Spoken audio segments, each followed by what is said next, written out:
Good morning, children. Today I am taking class 12th poem first, My Mother at 66. This poem is composed by Kamala Das and her pen name was Madhavi Kutti. She took birth on 31 March 1934 in Kerala and she was died on 31 May 2009 at Pune. So now children come to the line. So first line, driving from my parents' home to Cochin last Friday morning.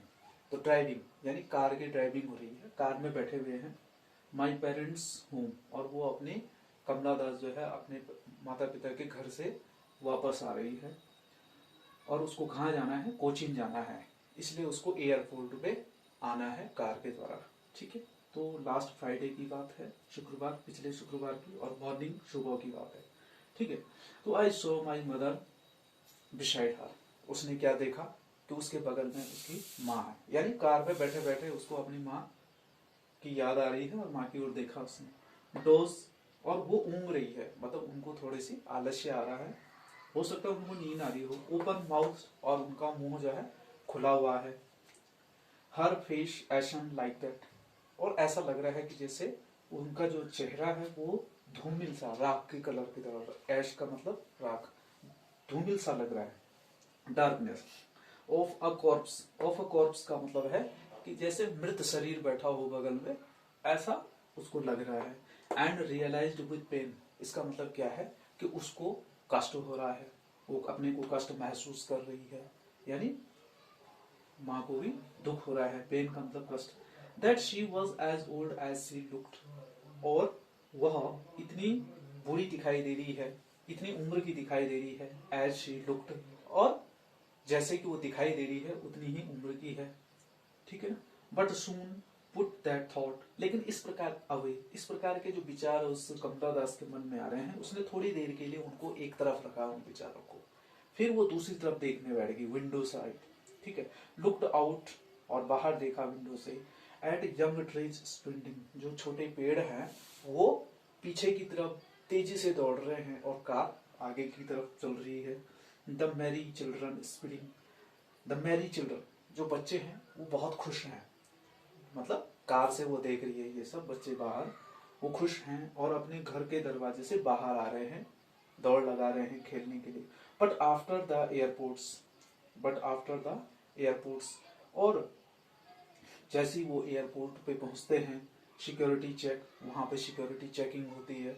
ठीक है, और standing a few yards away, और कुछ ही दूरी पे, कुछ ही कदम दूर थे वो अपने एयरपोर्ट से, तो I looked again at her, फिर से दोबारा मैंने उसकी तरफ देखा। एट हर का मतलब स्पेशली उसने अपनी माँ की तरफ देखा। क्या देखा? वैन, वैन का मतलब है वो थोड़ी सी जो है बहुत सी कमजोर और दिखाई दे रही है, और पेल का मतलब उसके चेहरे पे पीलापन दिखाई दे रहा है। As a late winter's moon का मतलब क्या है कि जैसे कि जो सर्दियों में जो मून दिखाई देती है जिसपे ज्यादा चमक नहीं होती है, उस तरीके से उसकी माँ का चेहरा भी डार्क दिखाई दे रहा है। एंड फेल्ट दैट ओल्ड, और अपने को बड़ी थकी सी और बूढ़े सी महसूस कर रही है। दैट ओल्ड फैमिलियर एक्ट का मतलब कमला दास को वही पुराना दुख है। Kamala Das was feeling the same old kind of pain in her mind. ठीक है, कौन सा पेन है? उसको एक दर्द है कमला दास को, माई चाइल्डहुड फेयर, और बचपन में भी उसका एक दर्द था और आज भी उसका एक दर्द है। वही दर्द बचपन में भी था और वही दर्द आज भी है। कौन सा वाला? कि she did not want to live away from her mother, वो अपनी माँ से दूर नहीं रहना चाहती थी। ठीक है, तो माँ से दूर रहना ये उसको बहुत कष्ट महसूस दिलाता था। But all I said was, लेकिन ये सब कहने के बाद, शी यू सून अम्मा, अम्मा मतलब अपनी माँ को कहती है एयरपोर्ट पे कि बाय करके कि मैं आपसे दोबारा मिलूंगी या आपको बहुत जल्दी देखूंगी, ऑल देखने आऊंगी। All I did was smile and smile and smile, और अंत में वो जैसी अपनी माँ से दूर जाती है तो वो अपने चेहरे पे हल्की सी स्माइल रख के वहां से चली जाती है। तो इस प्रकार से ये एंडिंग लाइन है। एंडिंग लाइन का मतलब है कि जो बिछड़ने का टाइम है उसकी अपनी माँ से, उस समय वो अपने चेहरे पे स्माइल लाती है, ताकि वो जो दुख है जो उसके माइंड पे आ रहा है बार बार, वो बार बार ना आए। तो इस प्रकार से ये पोएम है, आपको पढ़नी है 2-3 बार, और इसके जो वर्ड्स मीनिंग है वो अपने नोटबुक पे लिखना है और इसको लाइन टू लाइन समझने की कोशिश करना है। अगर वो फिगर ऑफ स्पीच पूछता है तो 2-3 फिगर ऑफ स्पीच हैं, जैसे smile, smile and smile, last की लाइन में है तो सीधे है रिपीटिशन है। रिपीटिशन का मतलब पुनरावृत्ति, बार बार आना किसी शब्द का, ठीक है।